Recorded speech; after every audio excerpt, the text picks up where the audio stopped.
क्योंकि अगर उसे हम छोड़ते हैं तो आज हमें छेड़ा है, कल और को छेड़ेगा, या आज हमें छेड़ा है तो कल और छेड़ेगा हमें। अगर वो हाथ जोड़ के कह देता कि कभी हम, तो एक बार चांस देना चाहिए, जाओ, दोबारा गलती नहीं होनी चाहिए, एक बार चांस देना चाहिए। इसलिए हम कह रहे हैं कि यदि क्षमा करने लायक है तो एक बार क्षमा कर प्रयोग करना चाहिए। ये क्षमा आध्यात्मिक शक्ति है, और यदि आपने क्षमा कर दिया तो उसको दंड तो मिलेगा ही। अपने कर्म जाय अपकारी, उमा क्षमा श्राप होते भारी। यदि आपने क्षमा कर दिया तो उसको भागवतिक दंड मिलेगा, क्योंकि इसने गलती की है। भगवान नहीं क्षमा करते, अपराधी को जरूर दंड देते हैं, चाहे जितना भजन कर ले। जैसे हिरण्यकश्यप ने भी तो तपस्या की थी, रावण ने भी तो तपस्या की थी, बड़े बड़े तपस्वी को भी दंड दिया भगवान ने। यदि गलत करोगे तो दंड विधान भोगना पड़ेगा। कहीं गलती हुई, कोई पाप बना, तो आज हम भजन कर रहे हैं, लेकिन क्या माफ हो गया? क्या दंड तो भोगना ही पड़ रहा है।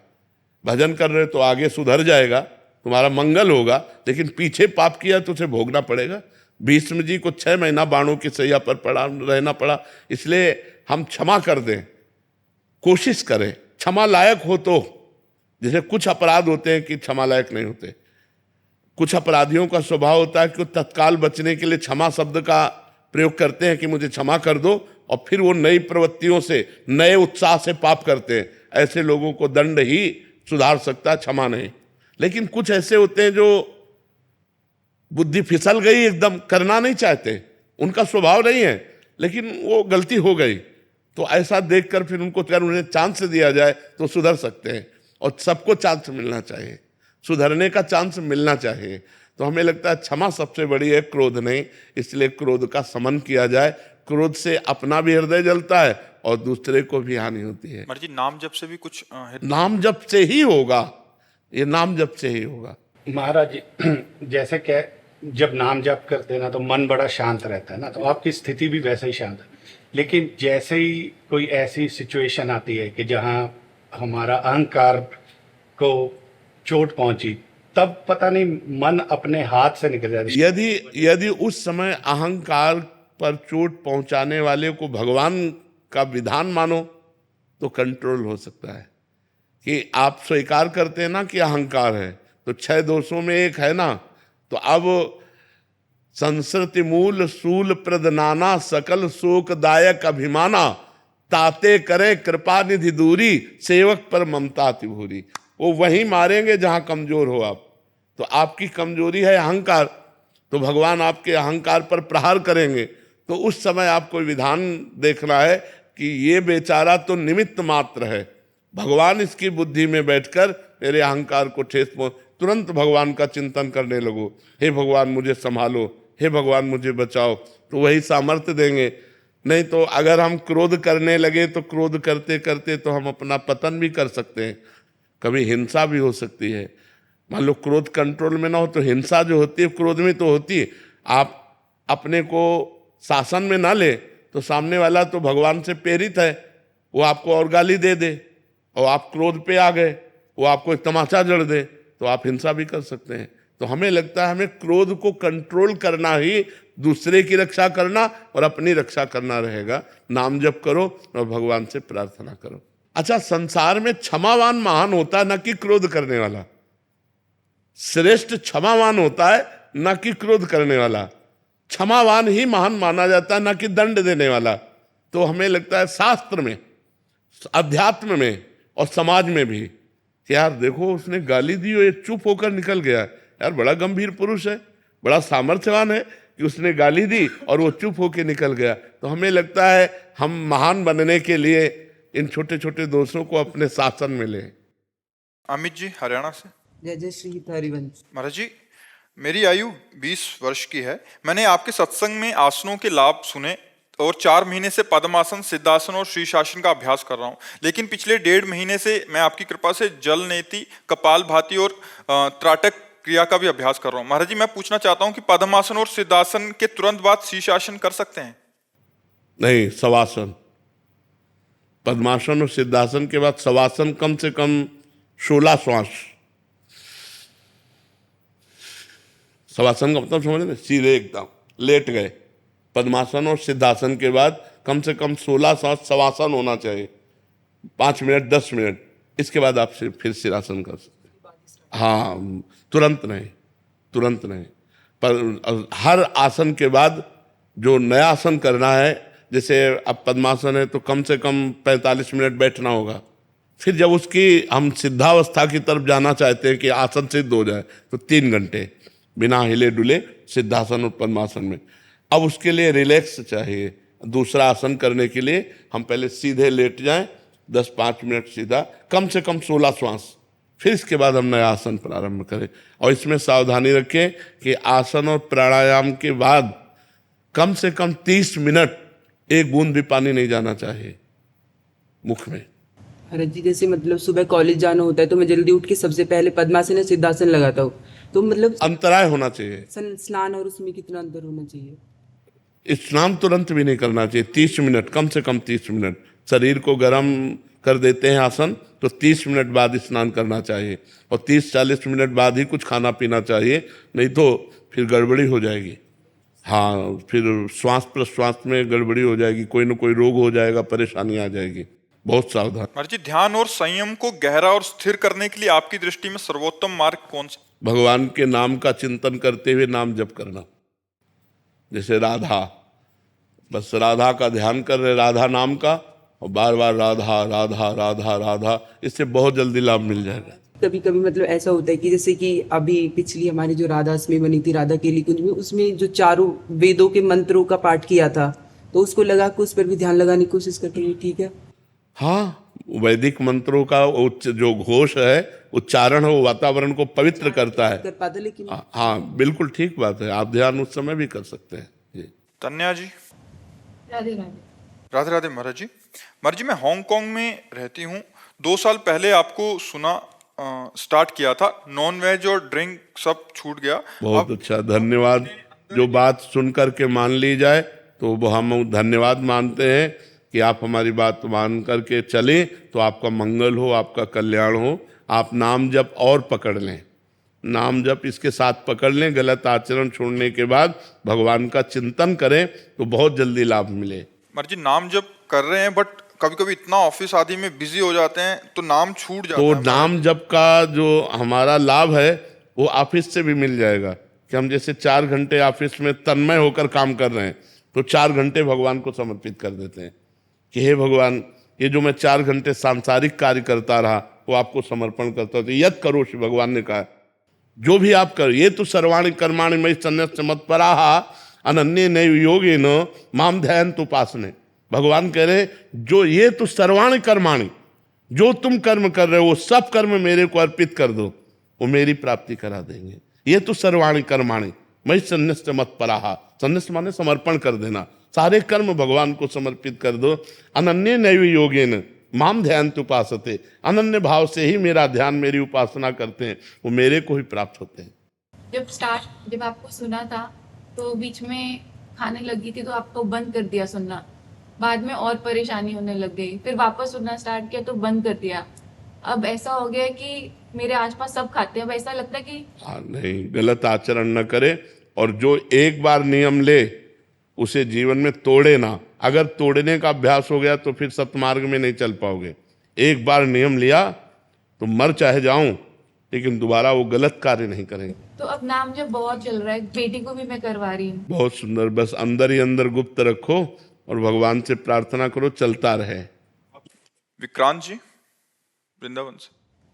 राधे राधे महाराज जी। महाराज जी, हम कैसे समझ सकते हैं कि जीवन में ये जीवन हमारा अंतिम जन्म है? जब पेट भर जाता है तो पड़ोसी से नहीं पूछना पड़ता, अपने आप अनुभव हो जाता है कि हम छक गए। ऐसे ही जब भगवत प्राप्ति हो जाती है तो किसी से प्रमाण नहीं लेना पड़ता और अपने को पता चल जाता है कि अब मेरा काम हो गया, मैं जन्म मरण से मुक्त हो गया। उसके कुछ बाहरी लक्षण हैं, निर्माण अमोहा, जित संग दोषा, अध्यात्म नित्या, विनिवृत्त कामा, द्वंद्वैर विमुक्ता, सुख दुख संगई, गच्छन्त मूढ़ा पद्मव्ययम तत्। वो अव्यय परम पद को जो प्राप्त हो गया है उसकी स्थिति होती है, वो मान रहित होता है। उसमें मान का लेश भी नहीं रहता, निर्मान, अमोहा, वो मोह रहित हो जाता है। जित संग दोषा, किसी भी विषय, वस्तु, व्यक्ति, स्थान का उसके ऊपर कोई प्रभाव नहीं पड़ता, वो समस्त दोषों पर विजय प्राप्त किए होता है। जित संग दोषा अध्यात्म नित्या, वो आत्मस्वरूप में स्थित रहता है। जो आत्मस्वरूप में स्थित रहता है, नई स्वात्मा रामम विषय मृग तृष्णाम भ्रमयति, आत्माराम पुरुष कभी विषय मृग तृष्णा में भ्रमित नहीं होता, वो अपनी आत्म स्थिति में स्थित रहता। विनिवृत्त कामा, उसकी समस्त कामनाएं शांत हो जाती हैं, कोई कामना नहीं रहती। द्वंद्वैर विमुक्ता, वो सुख दुख, मान अपमान, लाभ हानि, जय पराजय, निंदा स्तुति में समान रहता है। ऐसा ज्ञानी महापुरुष परम पद का अधिकारी होता है। अमूढ़ माने ज्ञानी, ऐसा ज्ञानी महापुरुष परम पद का, जो इस स्थिति को प्राप्त हो गया है, उसका आखिरी जन्म है, अब उसका जन्म नहीं होगा। क्योंकि जन्म कर्म परंपरा से होती है, और उसकी कर्म परंपरा विध्वंस हो गई है ज्ञान के द्वारा, अब उसका जन्म नहीं होगा। समझ पा रहे हैं? निशा जी दुबई से। राधे राधे। राधे राधे महाराज जी। महाराज जी, मेरा प्रश्न है कि जीवन में श्री जी की कृपा से सब कुछ है, फिर भी और ज्यादा पाने की इच्छा ही खत्म नहीं हो रही महाराज जी। ये तभी खत्म होती, ब्रह्म भूता प्रसन्नात्मा न शोचति न कांक्षति, समाः सर्वेषु भूतेषु मद भक्तिम लभते पराम। जब भक्ति के द्वारा ये परम लाभ प्राप्त किया जाता है, भगवान का अनुभव हो जाता है, ब्रह्म तत्व का अनुभव हो जाता है, तब सारी कामनाएं शांत हो जाती हैं। न सोचती न कांक्षती, न कोई सोच रह जाती है, न कोई चाह रह जाती है। अखंड प्रसन्नता, अखंड आनंद उसके हृदय में। अभी जो कुछ भी आप कह रहे हैं कि सब कुछ प्राप्त है, वो सब नाशवान आपको प्राप्त है, अविनाशी तो प्राप्त है नहीं। शरीर मरेगा, सब छूटेगा, कुछ नहीं रह जाएगा। न विद्या पढ़ी हुई रह जाएगी, न पद रह जाएगा, न बैंक बैलेंस रह जाएगा, न कोई दोस्त रह जाएगा। जब शरीर ही नहीं रहेगा तो कुछ नहीं रहेगा। तो इसीलिए मन असंतुष्ट है कि जो प्राप्त करना चाहिए वो अभी प्राप्त नहीं हुआ, और जो प्राप्त हुआ है वो हमारे काम का नहीं है। शरीर छूटने के बाद जो सब कुछ छूट जाएगा, फिर हमें अगली यात्रा में ये कुछ नहीं मिलेगा जो इस जन्म में कमाया, तो बेकार ही तो गया।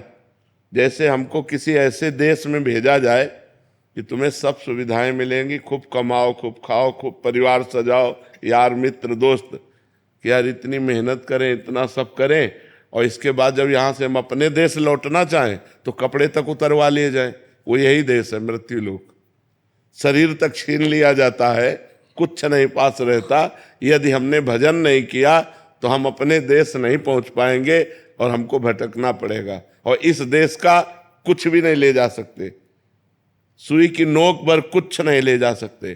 पाप और पुण्य ये दो कर्म ले जा सकते हैं, या भजन करके इन कर्मों का विनाश करके भगवत प्राप्ति कर सकते हैं। इसीलिए तब लग कुशल न जीव कहूँ, सपने हो मन विश्राम, जब लग भजत न राम कहूँ, शोक धाम तज काम। जब तक शोकों का धाम, कामनाओं का त्याग करके भगवान का भजन नहीं होता, तब तक स्वप्न में भी शांति और विश्राम प्राप्त होने वाली नहीं। इसलिए भगवान का नाम जप करो, अच्छे आचरण करो और परोपकार करो, दूसरों का हित करो, ये तुम्हें शांति प्रदान करेगा। रुपया, पैसा, पद, प्रतिष्ठा ये शांति प्रदान नहीं करते, ये तो और अशांति प्रदान करते हैं। यहाँ जो कुछ भी मिलता है वो सब अधूरा ही रहता है। कभी एक इच्छा थी कि अगर इतना होता तो हम सुखी, जब उतना हो गया तो होगा, इतना हो तो ठीक है। जब उतना हो गया तो फिर और इसका कभी विश्राम ही नहीं हुआ। किसी के जीवन में इसका अंत कभी नहीं होगा। हमारी चाहतों का अंत भगवान से पूर्ण होंगी, ये संसार में कभी पूर्ण हो ही नहीं सकती। इसलिए नाम जप करो, भगवान का आश्रय ले लो, अच्छे आचरण करो, दूसरों को सुख पहुंचाओ, तो भगवान की कृपा से हृदय शीतल और शांत हो जाएगा। रीना दीक्षित जी आगरा से। राधे राधे। राधे राधे महाराज जी। महाराज जी, मेरे मन में ये प्रश्न उठता है कि मोक्ष, मुक्ति और वैकुंठ में क्या फर्क है? इन सब में क्या श्रेष्ठ है? हाँ, वैकुंठ में भगवान का साकार रूप है और भगवान के पार्षद विराजमान होकर दिव्य सेवा, उनके रूप रस का, लीला गुण का, उनकी महिमा का आनंद लेते हैं। और जो मोक्ष है वो जैसे तरंग समुद्र में लीन हो गए, अब खोजो तो उसका नाम रूप कोई पता नहीं चलेगा। समझ में आ रहे? वायु विकार के कारण समुद्र ही तरंग नाम से, और वायु विकार हटा तो समुद्र हो गया। तो ब्रह्म तत्व ही शरीराभिमान माया के कारण जीव कहा गया, माया हटी वो ब्रह्म में लीन हो गया। वो हुआ मोक्ष और ये हुआ भगवान के धाम जाना। वैकुंठ में गए भगवान के सेवक बनकर, अनंत काल तक उनकी सेवा, उनका रूप रस पान कर रहे हैं, उनकी लीला गुण में मस्त है। अनंत वैभव भगवान का, उस वैभव में वो दास आनंद लेता रहता है। न मरना है, न बुढ़ापा है, न बिछुड़ना है, सदैव सदैव के लिए आनंद। तो ये है साकार उपासना और वो है निराकार उपासना। निराकार उपासना में मोक्ष है, साकार में भगवान की प्राप्ति है। जिग्नेश जी, अमेरिका। महाराज जी, राम जी द्वारा शबरी माँ जी को बताई कि 9 प्रकार की भक्ति को ग्रस्त जीवन में कैसे उतारे? क्यों? कठिनता क्या है? कौन सी कठिनता है? महीना 15 दिन में जब कभी समय मिले एक आध दिन के लिए, तो जहाँ आसपास संत हों वहाँ चला जाए और उनके श्रीमुख से भगवान की जो चर्चा सिद्धांत तो सुने, उसे खूब मनन करे। पहली भक्ति हो गई।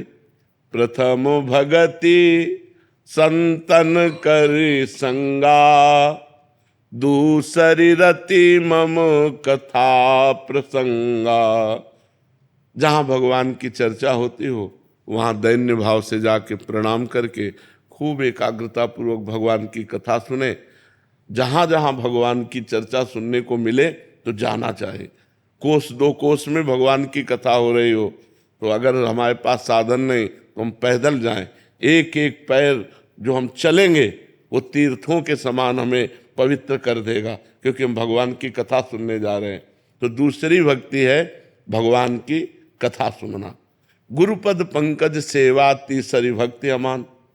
फिर गुरु का वर्ण कर ले और गुरु की आज्ञा के अनुसार चले, नाम जप करे, गुरु जी के चरणों का सेवन करे, मान रहित होकर, तो गुरु भक्ति हो गई। चौथी भगत मम गुण गण करे कपट तजगान। भगवान के लीला गुणों का घर में गायन करो, रामचरितमानस पढ़ो, भागवत पढ़ो, भगवान के कथा सुनो। 4 भक्ति हो गई। मंत्र जाप मम दृढ़ विश्वासा, पंचम भगत सुवेद प्रकाशा। जो गुरु जी ने मंत्र दिया है, दृढ़ विश्वास के साथ भगवान पर दृढ़ भाव रखकर गुरु मंत्र जब, वो 5वीं भक्ति हो गई। छठदम शील विरत बहुकर्मा, निरत निरंतर सज्जन धर्मा। जो संत जन आचरण बताते हैं उन आचरणों को करो, शीलवान चरित्र पवित्र रखो और बहुत सांसारिक कर्मों से निवृत्त रहो। व्यर्थ के कार्य मत करो, जैसे गेम खेलना, ताश खेलना, नाना प्रकार की जो व्यर्थ के कार्य हैं उन प्रपंच से दूर रहो। अपना काम किया, भगवान का भजन किया, धैर्य पूर्वक अगर जो कर्म कर रहे हैं भगवान का चिंतन करते हुए करें और भगवान को समर्पण कर दे, वो छठी भक्ति हो गई। सातों सम मोहिमय जग देखा, मोते अधिक संत कर लेखा। 7वीं भक्ति है पूरे संसार को सिय राम में, सब जग जानी करो प्रणाम जोरी जुग पानी। सब में भगवान विराजमान ऐसा, और संतों को भगवान से भी बढ़कर देखे। सातों सम मोहिमय जग देखा, मोते अधिक संत कर लेखा। संतों को मेरे से भी अधिक, क्योंकि भगवान तो सब जगह विराजमान थे ही, हैं और रहेंगे, लेकिन मेरा कल्याण नहीं हुआ। मेरा कल्याण तब हुआ जब हमारे जीवन में संत आए, इसलिए हम भगवान से भी बढ़कर संतों को मानते हैं। 8 जथा लाभ संतोषा, सपने उन्हें देखे पर दोषा।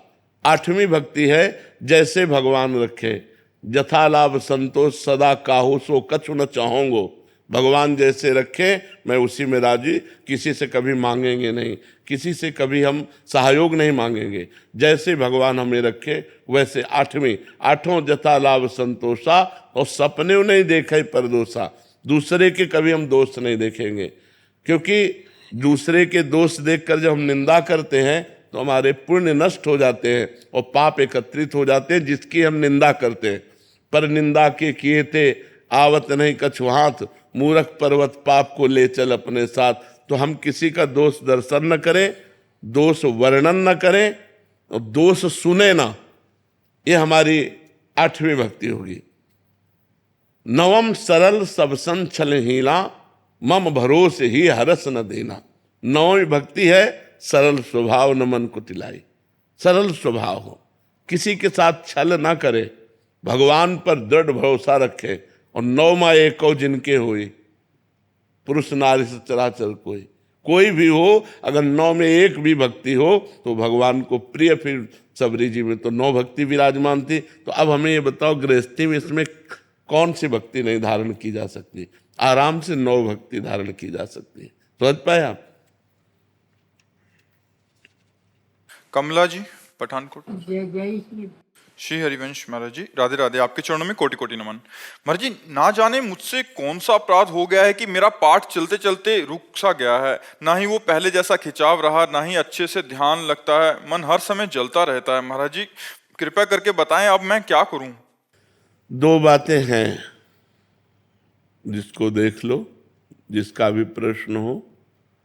किसी संत की निंदा बन गई, किसी वैष्णव की निंदा कर दी, या दोष दर्शन कर लिया, या अशुद्ध भोजन हो गया।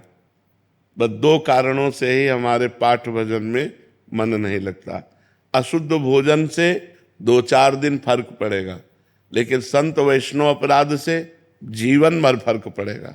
जीवन में सुधार नहीं हो सकता जब तक उससे क्षमा याचना नहीं हो जाएगी। यदि हम किसी संत की निंदा सुन ली या किसी संत की निंदा कर ली तो हमारे पाठ भजन में फर्क पड़ जाएगा। ये आप ढूंढ लो कि कहीं किसी संत भगवान की निंदा तो नहीं सुन ली, कहीं किसी संत भगवान के प्रति दोष दर्शन तो नहीं हो गया। अगर ये नहीं है तो भोजन में सुधार कर लो। बस इसी से हमारे भजन में फर्क पड़ता है, और फर्क नहीं पड़ता। और दूसरी बात है कि आपकी अवस्था है वृद्धावस्था। इस अवस्था में भी बुद्धि क्षीण होने लगती है, बुद्धि की प्रवीणता शिथिलता में बदल जाती है। तो कहीं ऐसा तो नहीं है कि अवस्थागत दोष के कारण मन न लगता हो, तो फिर संत दर्शन में कहीं दोष दर्शन हो गया, संत निंदा सुन ली, कोई वैष्णव अपराध बन गया, तो समझ ही नहीं आती। मैं सोचती हूँ, पता ही नहीं चलता क्या करूँ। अगर किसी से हमारा कोई दोष दर्शन हो, भगवान को साक्षी करके पूछिए तो जरूर बता देंगे। छोटी सी भी बात संत के प्रति दोष दर्शन की, जैसे एक परिचय के संत थे तो बिहारी जी गए दर्शन करने, तो वहाँ एक समोसा बट रहे थे, कोई बांट रहा होगा, तो एक संत लिए, खाए, फिर तो दबका दिया। समोसा देने वाला बार बार मांगता है। तो जो संत गए थे तो उन्होंने देखा कि तो बहुत अच्छे संत, हम इनको मानते थे, तो समोसा बार बार मांग के खा रहे हैं। बस इतना सोचा था। और जब लौट के आए तो हमारे गुरुदेव भगवान लाडली कुंज थी उसमें विराजमान थे। उनका तुम्हारे शरीर से दुर्गंध आ रही। तो उनका, महाराज जी हम साबुन नहीं लगाते। उनका, नहीं, ये दुर्गंध नहीं, कोई अपराध करके आ रहे हो। हमारे गुरु जी सिद्ध महापुरुष। तो उनका, महाराज जी अपराध? तो बोले वैष्णव अपराध। बोले महाराज जी वैष्णव अपराध हम किसी से मिलते ही नहीं, किसी से कोई मतलब। बोले नहीं, याद करो कोई वैष्णव अपराध। तो कहा अभी अभी एक दोष दर्शन हुआ, एक संत को हम बहुत अच्छा संत समझते थे, लेकिन उन्हें बार बार तो बोले बस समोसा मांगने से वो गलत हो गए। अरे उन्हें भूख लगी है, अच्छा लगा, वो दोबारा मांग लिए, 3 बार मांग लिए, संत को क्या जाता है? तुम दोष दर्शन किए। महाराज जी 50 रुपये दिए, ये आज के 25 वर्ष पहले की बात होगी, और कहा जाओ समोसा खरीदो और उन संत को खोजो और उनको दो और उनसे क्षमा मांगो कि मेरी आपके प्रति दोष दृष्टि हो गई थी। ये करवाया। अब देखो, साधारणतया देखो तो ऐसा लगता है कि हमने कोई अपराध नहीं किया, लेकिन सूक्ष्मता से देखो तो अपराध ऐसा होता है कि हम किसी के ऐसे दोष दर्शन कर लिए और वो हमारे भजन में बाधा पहुंचा। इसीलिए वैष्णव अपराध से डरना चाहिए। संत अपराध न बनने पावे तो हमारा मंगल हो जाएगा। भगवान से प्रार्थना करो, और जितने भी विश्व में संत हैं सबसे प्रार्थना करो कि हे विश्व के संतों, जो प्रगट और अप्रकट है, हमारे जाने अनजाने में जो अपराध बन गया उसे क्षमा करो, तो भगवान फिर आपका पूजा पाठ शुरू करवा देंगे। दीपक जी मथुरा से। राधे राधे महाराज जी। महाराज जी, मैं आपका सत्संग तो सुनता हूं परंतु उसे पूर्ण रूप से आचरण में नहीं उतार रहा हूं महाराज जी। नाम जप, जितना नाम जप करोगे उतना ही आप में सामर्थ्य आएगी। जानकारी तो सबको है, लेकिन अपनी जानकारी का प्रयोग कर पाना सही माने में जानकारी है। जैसे किसको पता नहीं कि ये पाप कर्म है, लेकिन जानकारी होते हुए भी पाप कर्म हो रहा है। किसको ये पता नहीं है कि सतमार्ग में शांति है, सुख है, भगवान का चिंतन करने से मंगल होता है, लेकिन नहीं हो पा रहा। जानकारी का प्रयोग तभी हो सकता है जब हमें अध्यात्म बल हो। नहीं करना तो नहीं करना, ये करना है तो करना है। इतनी सामर्थ्य आती है नाम जप से। बिना भजन किए खूब प्रवचन कर लो, खूब प्रवचन सुन लो, लेकिन आचरणों में परिवर्तन नहीं होगा। आपकी उन्नति हो रही है आध्यात्मिक, ये आचरणों में। आपके आचरण अच्छे हो जाएं, आपका व्यवहार अच्छा हो जाए, आपका चिंतन अच्छा हो जाए, तो आप अच्छे हो गए। तो नाम जप करो। बिना नाम जप करने के सामर्थ्य नहीं आती, नाम जप से सामर्थ्य आती है। जो जितना भजनानंदी होता है उतना ही महान होता है, उतना ही हर विषयों पर विजय प्राप्त कर लेता है। और जो भजन नहीं करता तो बातें बनाने से माया पर विजय प्राप्त नहीं की जा सकती। केवल बात करने से काल पर विजय प्राप्त नहीं की जा सकती। रुपया पैसा इकट्ठा हो सकता है, भगत जगत इकट्ठा हो सकता है, लेकिन माया पर विजय प्राप्त नहीं की जा सकती। इसलिए डट के नाम जप करो। जो नाम गुरु जी ने दिया है हर समय उसे जपते रहो, उसी से आनंद की प्राप्ति होगी। निशांत सागर जी दिल्ली से। राधे राधे महाराज जी। महाराज जी, पद पर बैठ के अपने अधिकार का दुरुपयोग ना हो, ये किस प्रकार सुनिश्चित किया जा सकता है? क्योंकि अपने अधिकार का पता होता है। मास्टर हो तो आपको पता है, डॉक्टर हो तो आपको पता है, जज है तो आपको पता है, वकील है तो अपने अधिकार का पता ना तो पदाधिकारी कैसे? अपने अधिकार का तो कानून का पता है ना, कि मैं जिस पद पर बैठा हूं ये अधर्म है और ये धर्म है, सबको पता होता है। लेकिन अपनी इंद्रियों को काबू ना करने के कारण, अपनी कामनाओं को काबू ना करने के कारण हम अधर्म में उतर जाते हैं। अब घूस दे करके पदाधिकारी बना है, अब वो घूस ले करके पहले अपना घर भरेगा, तो ये सब अधर्म है, ये सब पाप कर्म है। योग्यता के अनुसार जो हमें पद मिला है, उस पद के कानून के अनुसार यदि हम चले और भगवान का नाम जप करें तो कभी दुरुपयोग हो ही नहीं सकता पद का। पद का दुरुपयोग जब होता है जब हमारी शुरुआत ही गलत होती है। हम अपनी लायकात से नहीं पद को प्राप्त करते, हम घूस से पद को प्राप्त करते हैं, तो फिर घूस की ही तरफ हमारी महान दृष्टि होगी। क्योंकि दोषी मुक्त होने के लिए ही रुपया देगा, निर्दोष के पास इतना पैसा कहाँ कि आपको दे पावे। तो निर्दोषी फंसेगा और दोषी मुक्त होगा, तभी आपकी अटैची भरेगी और तभी आपकी दुर्गति होगी। तो जो दुरुपयोग होता है पदों का, उसका सदुपयोग करने के लिए सत्शास्त्रों का स्वाध्याय और सत्संग, तो हमारी बुद्धि शुद्ध रहेगी। और सबको अपने अधिकार का पता होता है कि हम गलत कर रहे हैं या हम सही कर रहे हैं, सबको पता होता है। क्योंकि सबके हृदय में भगवान बैठे हैं, वो सबको बताते हैं कि अब गलत करने जा रहे हो आप। पर वो रुपए या प्रलोभन, वस्तु, व्यक्ति, स्थान का प्रलोभन, उसको ये ज्ञान टिकने नहीं देता कि गलत हो रहा है, जो होगा सो होगा, वो गलत कर बैठता है। महाराज जी, अधर्म से आए हुए धन का परिणाम क्या होगा? नाश। खुली शब्द है नाश, खुला शब्द है नाश। परिवार में अशांति, शरीर में रोग, परिणाम में नाश, ये पक्का है। उस अब हम लोग बहुत छोटे जीवन वाले इसलिए देख नहीं पाते हैं पूरा जीवन। धर्म से चलने वाला ही टिकता है, अधर्म से चलने वाले का नाश ही होता है। जिन खोपड़ियों के बल से अहंकार करता था रावण, उन्हीं खोपड़ियों को बंदर लात मार के फुटबॉल की तरह खेलते थे। जब युद्ध क्षेत्र में भगवान ने 20 बार उसकी खोपड़ी काटी, तो ऐसे लात मारते थे बंदर, जिसके चलने मात्र से पृथ्वी कांपती थी। तो अधर्माचरण करने के कारण उसका ये हालत हो, अधर्माचरण का परिणाम नाश। महाराज जी, अभी जो दोनों तीनों प्रश्न हुए उसका सारांश महाराज जी निकला, हम तत्काल परिणाम को ही दे रहे हैं और जो अंततोगत्वा परिणाम है। हाँ, हम परिणाम की तरफ दृष्टि नहीं रखते, हम तत्काल लाभ की तरफ दृष्टि रखते हैं। तत्काल लाभ की तरफ दृष्टि हमारी बुद्धि को दूषित कर देती है। बुद्धिमान वही है जो परिणाम को देखे, तत्काल को नहीं। पर महाराज जी लोभ उस समय, उस लोभ को कैसे इसीलिए सत्संग और शास्त्र स्वाध्याय, नाम जप, जिससे हम अपनी बुद्धि को कंट्रोल में रख सके, उसको वो अध्यात्म के द्वारा ही कंट्रोल हो सकती है, सांसारिक बुद्धि के द्वारा नहीं। सांसारिक तो लाभ दिखाई देगा, लेकिन परिणाम नहीं सोच रहा है कि घर में पत्नी को कैंसर हो जाएगा, एक्सीडेंट हो जाएगा और भी हानियां हो सकती है। नहीं भैया, हम बेईमानी का पैसा नहीं लेंगे। जो परिणाम को सोचता है वो बेईमानी नहीं करेगा, जो तत्काल को सोचता है वो बेईमानी कर बैठेगा। नितिका जी अंबाला से। राधे राधे महाराज जी। महाराज जी, आज के समय में अपनी एक मनोकामना पूर्ण ना होने पर हम भगवान से अपना भरोसा उठा लेते हैं। महाराज जी, आज सब्र और दूरदर्शिता कैसे आएगी ऐसे में? मतलब नहीं, हम ये कह रहे हैं कि कामना की पूर्ति का उपाय तो समझिए आप। किसका प्रश्न है? हाँ, कामना की पूर्ति। ऐसे कामना की पूर्ति कैसे हो जाएगी? हम बैठे बैठे कहें हमें भोजन मिल जाए, भोजन मिल जाए, भोजन मिल जाए, मिल जाएगा?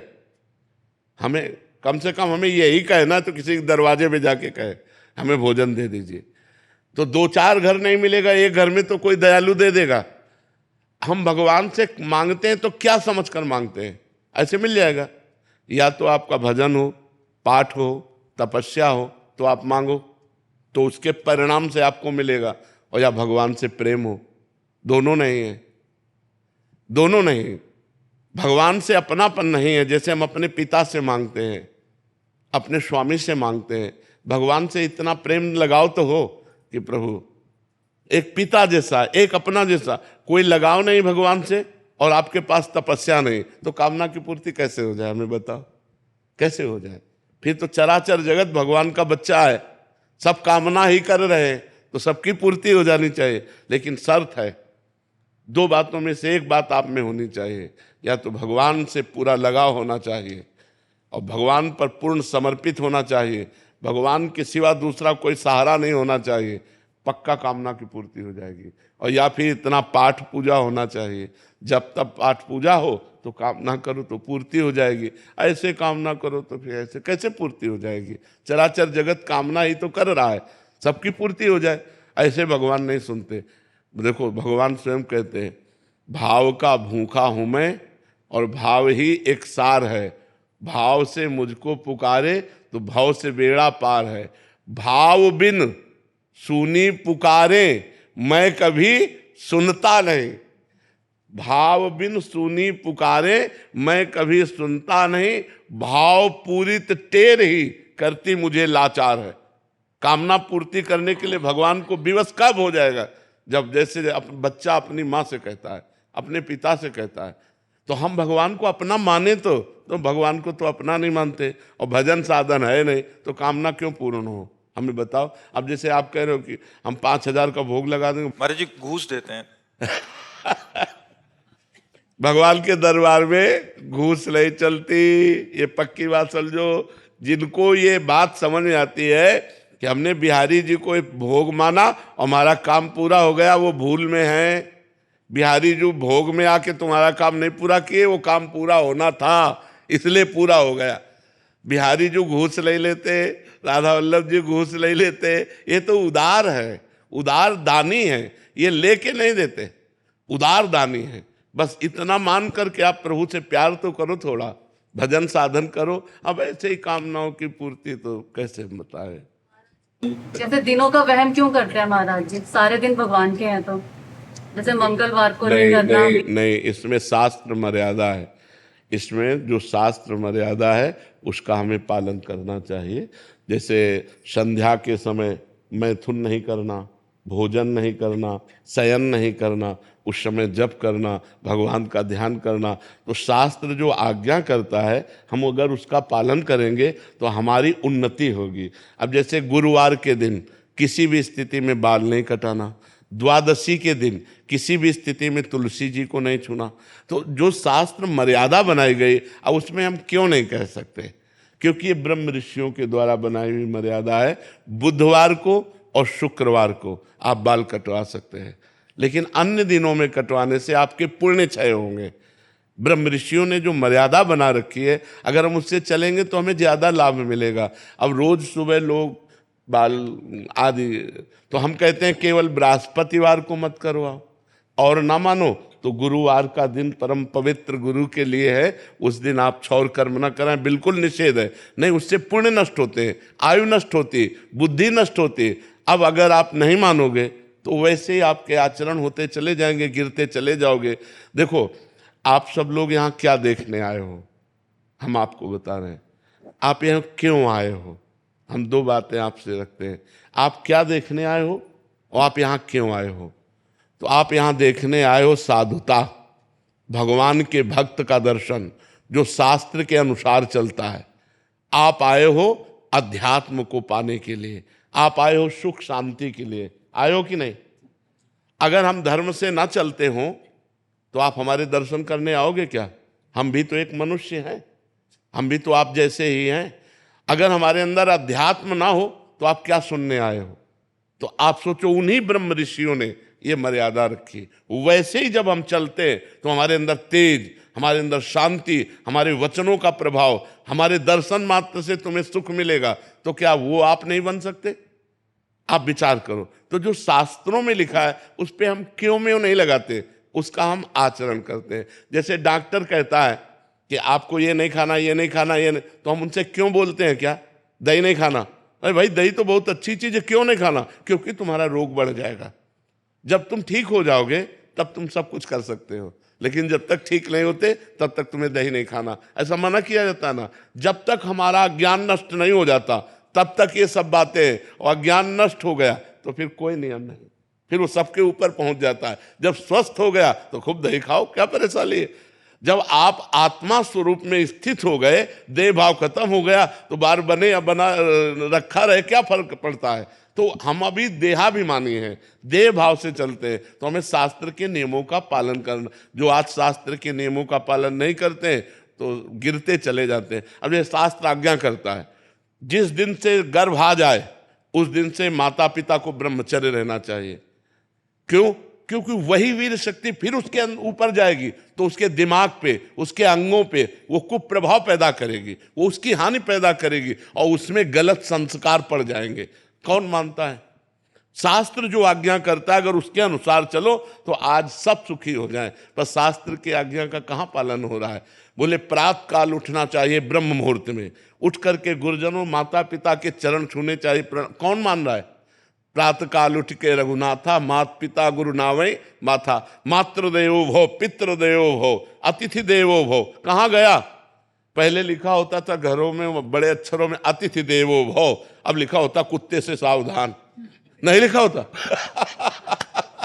तो हमारे जो शास्त्र कहते हैं उस पे हम क्यों लगाने का अधिकार नहीं करते, हम उनका पालन करते हैं। क्यों लगाने का मतलब है संशय करना, और पालन करने का मतलब श्रद्धा करना। और श्रद्धावान लभते ज्ञानम, श्रद्धावान ही ज्ञान को प्राप्त होता है, श्रद्धावान ही आनंद को प्राप्त होता है, श्रद्धावान ही परम शांति को प्राप्त होता है। इसलिए हमें लगता है शास्त्रों की आज्ञा का पालन किया जाए, ना कि उसमें क्यों रखा जाए। बस समझना है, हर भाव को समझना है। शास्त्र मर्यादा है। जैसे देखो, कहते हैं हम सब एक हैं, हम भी कहते हैं सब एक हैं। अब एक पिता के दो पुत्र हैं, एक बड़ा एक छोटा है। अब छोटा वाला बड़े के पैर छूता है ना। अब ये मर्यादा है, शास्त्र मर्यादा है। तो देखो कितना अच्छा लगता है अगर छोटा वाला अकड़ के कर दे कि जिस बाप से तुम पैदा उसी बाप से हम पैदा हैं, क्या कमी है जो हम तुम्हारे पैर छुए। उद्दंडता कही जाएगी कि नहीं कही जाएगी। और जब भैया कह के पैर छूता है तो हाथ।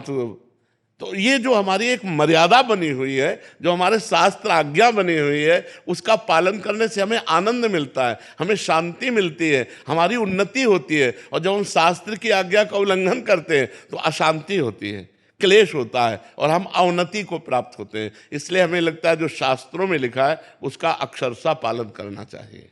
तो के लिए भगवान के लिए तो जीवन ही है।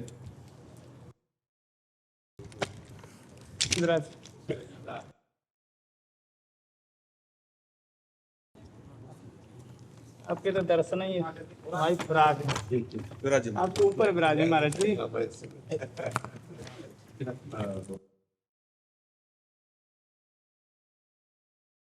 हृदय इस बात के लिए लालायित रहता है कि आप कभी जल्दी कर महाराज जी इन संतों की दया है, हम कहाँ आ पाएंगे। इन संतों की कृपा से महाराज जी, मुख देखत पातक हरें परसत कर्म बिलाएं, वचन सुनत मन मोहगत पूरा भाग मिलाएं। इसकी थोड़ी सी व्याख्या। भगवान के जो प्रेमी जन हैं उनके हृदय में भगवान विराजमान होते हैं।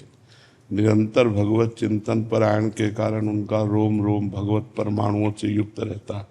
हमारी वाणी जी में कहते, दरस परस अघनास बास निज संग करो दिन, तीन मुख हरिजस सुनत श्रवण मानो न त्रपित चिंत, कलि अभद्र वर्णत सहस कलि कामादिक दोष सब।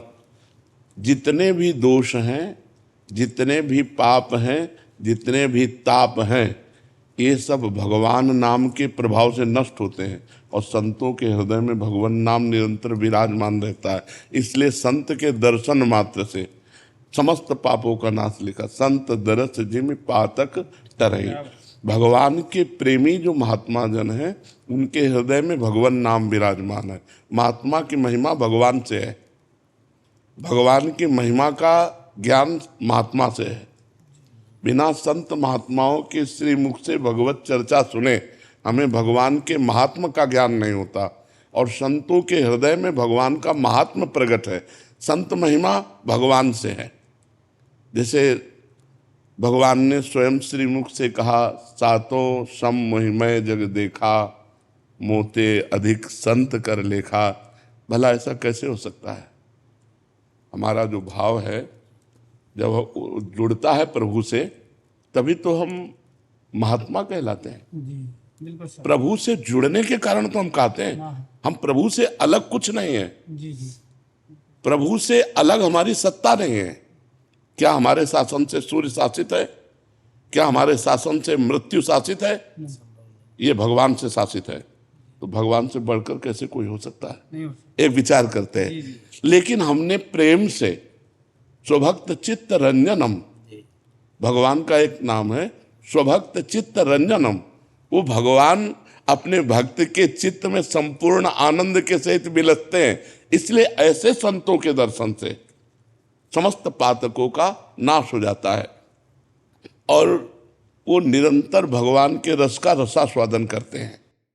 भगवान की लीला गुणों का, भगवान के रूप का, भगवान के नाम का उनकी वाणी में स्वाद है। तो जब हम उनके वचन सुनते हैं तो हमारे हृदय में जो सत्वगुण, रजोगुण, तमोगुण, माया का पर्दा पड़ा है वो नष्ट हो जाता है, हट जाता है और भगवत साक्षात्कार की विकलता जागृत होती है। जिन जिन को संतों के वचन सुनने को मिले, जिन जिन को संतों का सानिध्य मिला और संतों पर उनकी भगवत श्रद्धा हुई कि ये साक्षात भगवान है, ये साक्षात परब्रह्म है, मोरे मन प्रभु विश्वासा, राम ते अधिक राम कर दासा, तो उनके दर्शन से, उनकी वाणी के श्रवण से निश्चित उनको भगवत प्राप्ति की योग्यता प्राप्त हुई, उनके अंदर दैवी सद्गुण प्राप्त हुए।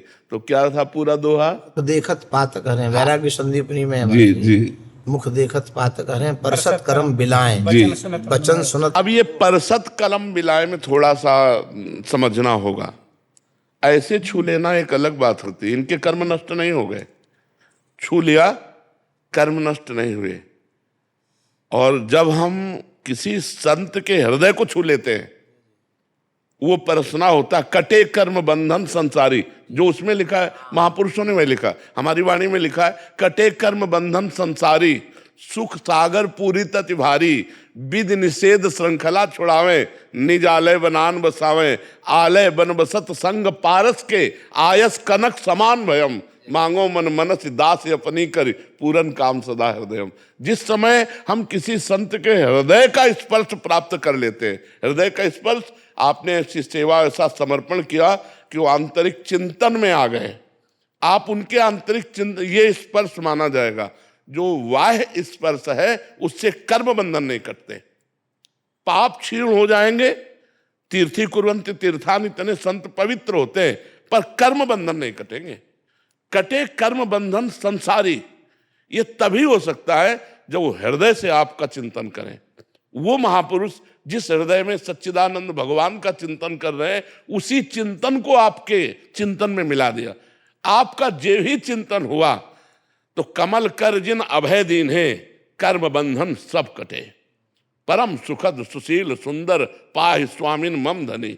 मेरे धनी जो स्वामी है आचार्य गुरुदेव, जब उन्हें कमल कर जिन अभय दीन है, कर्म बंधन सब स्वीकार कर लिया, तू मेरा, बस इसी को स्पर्श कहते हैं। जो बाह्य स्पर्श है इससे पाप का नाश हो सकता है, लेकिन कर्म बंधनों का नाश हृदय स्पर्श से होगा। जब आप इतनी सेवा, इतना समर्पण, इतनी आज्ञा पर कि उनका हृदय आपका चिंतन करने लगे, तो फिर समस्त परसत कर्म मिलाए।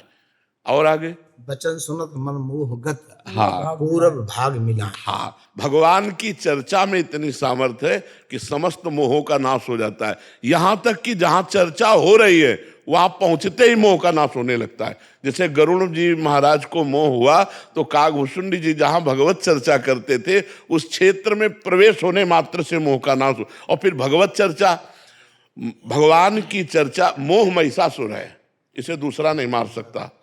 महामोह महिषेष विशाला और राम कथा कालिका कराला। भगवान की जब हम कथा का गान करते हैं, भगवत यश गान करते हैं, तो हमारे मोह रूपी महिषासुर का नाश हो जाता है। जो मोह मूल बहुशूल प्रद, त्यागो उत्तम अभिमान, भजो राम रघुनायक, कृपा सिंधु भगवान। तो जब तक मोह का नाश नहीं होगा तब तक भगवान से संबंध नहीं स्वीकृत होता है, तो पर स्वीकृत नहीं होता। ये मोह ही पर्दा है।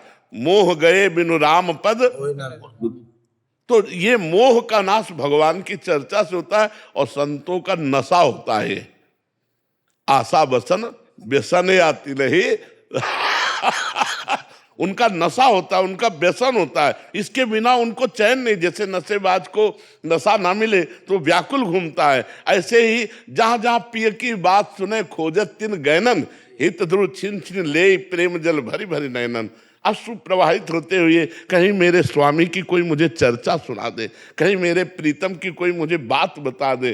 तो वो जब भगवत प्रेमी महात्मा के मुख से भगवान की महिमा, भगवान का नाम यश, भगवान की रूप, भगवान की गुण माधुरी, भगवान की क्षमा माधुरी, कितनी क्षमा, राहत न प्रभु चित चूक किए की, करत सुरत सहवार ही की, कोटि विप्र बदला गए जाहू, आए शरण तजो नहीं, तो मोह का नाश हो जाता है। और आगे पूरब भाग मिलाए। हाँ, ये पूरब भाग्य का तात्पर्य होता है पुण्य और पाप कर्म से लिखे हुए प्रारब्ध को।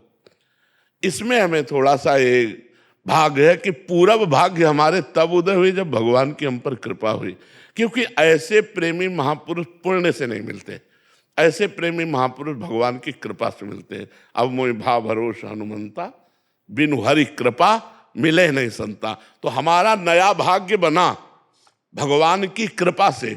जो हमारा पूर्व पाप पुण्य से रचित भाग है उसकी महिमा नहीं है कि किसी भगवत प्रेमी महात्मा से मिला दे। जब द्रमहि दीन दयालु राघव तो साधु संगति पाइए, तो हम उसे पूर्व भाग यही समझ लेते हैं कि भगवान पता नहीं कौन से सुकृत से प्रसन्न हो गए और हम पर कृपा कर दी कि हमें साधु संग मिल गया।